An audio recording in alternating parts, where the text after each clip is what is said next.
में लगे हैं कांटे, आँख में अंधेरे, मेरे हाथ ही ना आए, ख्वाब थे जो मेरे, पास पास रह कर तन्हाई, पूछती है मिली क्यों ये जुदाई, रोक रोक जिन्हें अपनी। الو.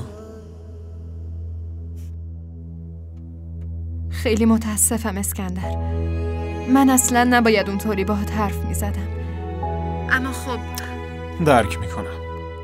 هر کسی هم جای تو بود همینطوری رفتار میکرد. من باید معذرت خواهی کنم. نمیدونستم اهالی محلتون اینقدر قضیه رو بزرگ جلوه میدن. اما هرچی نباید میشده شده. من میخوام تا وقتی این مشکل حل نشده تا یه مدتی اینجا نیای.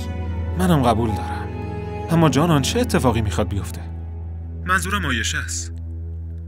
یکی باید مراقبش باشه.